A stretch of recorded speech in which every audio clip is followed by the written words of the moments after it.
Baik, bismillahirrahmanirrahim. Assalamualaikum warahmatullahi wabarakatuh. Bersyukur kita kepada Allah, bersolawat kita kepada baginda Nabiullah Nabi Muhammad sallallahu alaihi wasallam. Di sini saya akan mempresentasikan makalah saya dengan judul unsur fitrah dan cara mengelolanya. Sebelum saya lanjut lebih dalam, izinkan saya memperkenalkan diri saya. Perkenalkan, nama saya Abdul Nasri Kamil dengan NIM 2441000046. Program studi Komunikasi dan Penyiaran Islam, Fakultas Dakwah dan Komunikasi UIN Dato Karamapalu. Baik, langsung saja. Unsur fitrah dan cara mengolahnya. Pengertian fitrah manusia. Fitrah adalah potensi, dasar atau bawaan yang telah dianugerahkan oleh Allah Subhanahu wa taala kepada kita sejak dari lahir. Fitrah itu adalah potensi yang ditanamkan di diri kita oleh Allah sejak kita dari lahir, dari bayi, dari kandungan itu. Fitrah itu sudah ditanamkan di diri kita oleh Allah Subhanahu wa taala. Kemudian unsur fitrah itu mencakup beberapa aspek seperti aspek intelektual, emosional, dan sosial. 3 aspek yang ada di dalam fitrah, di dalam diri kita ini. 3 aspek. Kemudian fitrah juga mendorong manusia untuk mengenal dan menyembah Tuhan serta menjalani kehidupan yang bermakna. Fitrah juga menjadi dorongan kepada kita untuk jalan ke jalan yang benar. Unsur fitrah juga menjalankan kehidupan yang bermakna. Bagaimana kita bisa mengenal sesuatu yang baik dan hak batil dan hak yang buruk. Bagaimana kita bisa melakukan kehidupan yang bermakna. Bagaimana kita bisa sholat. Bagaimana kita bisa menjalani hari kita dengan baik. Saya kira seperti itu. Kemudian unsur fitrah. Unsur fitrah juga mencakup beberapa unsur. Yang pertama itu unsur fitrah keimanan. Bagaimana kita mempunyai naluri menyembah Tuhan. Bagaimana kita dengan cara kita berpikir untuk sholat, berzikir, mengaji, berdoa kepada Allah, bertawakal kepada Allah. Itu fitrah ditanamkan di diri kita. Kemudian ada fitrah berakal, mempunyai kemampuan berpikir. Seperti apa yang saya bilang pertama tadi, fitrah berpikir, mampu membedakan mana yang baik, mana yang buruk. Kita ini nambah somo, kita ini sudah besar, mampu kita membedakan mana yang baik, mana yang buruk.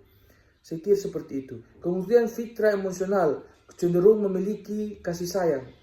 Bagaimana kita fitrah itu sudah ditanamkan di diri kita dengan kasih sayang, kasih cinta kepada Allah, mahabbah kepada Allah. Kemudian fitrah sosial, mempunyai kehidupan yang bermasyarakat. Bagaimana kita mampu bergaul dengan masyarakat dengan baik. Bagaimana kita mau berteman dengan baik dengan orang. Kita boleh memilih-milih teman, tapi kita tahu teman itu mana yang teman baik, mana teman buruk. Saya kira simpel seperti itu. Kemudian cara mengelola fitrah manusia. Cara ini, minta maaf tadi ada sedikit kesalahan teknis memori penyimpanan penuh. Oke, saya lanjut. Cara mengelola fitrah manusia.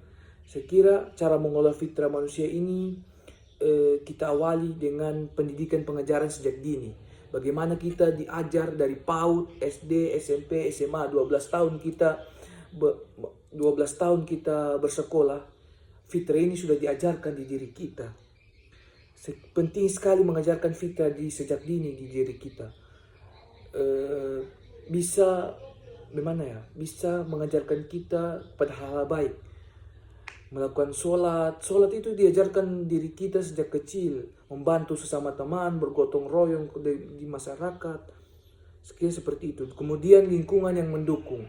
Lingkungan yang mendukung maksudnya berteman dengan teman-teman yang baik. Jangan berteman dengan teman-teman yang nambongo. Mampu bergaul dengan hal-hal kebaikan, membawa circle itu ke jalan yang baik. Begitu, saya kira begitu. Kemudian kebiasaan dan teladan yang baik. Ya, kebiasaan dan teladan yang baik. Bagaimana kebiasaannya kita supaya kita tidak datang lambat di kampus? Bagaimana itu? Dengan cara bangun cepat, kita tanamkan kepada diri kita bahwa saya ini anak teladan, bahwa saya ini anak yang baik. Nah, begitulah. Kemudian evaluasi diri sendiri. Seperti yang saya katakan di di presentasi kemarin, bagaimana kau pahami dirinya orang kalau kau belum pahami dirimu sendiri. Jadi kau tahu dulu dirimu, kau tahu bagaimana dirimu, baru kau pahami dirinya orang lain. Jadi bagaimana diriku ini? Apakah saya sudah sholat? Apakah saya sudah tidak membantu orang tuaku? Apakah saya sudah menolong teman, berbuat baik dengan manusia? Saya kira seperti itu.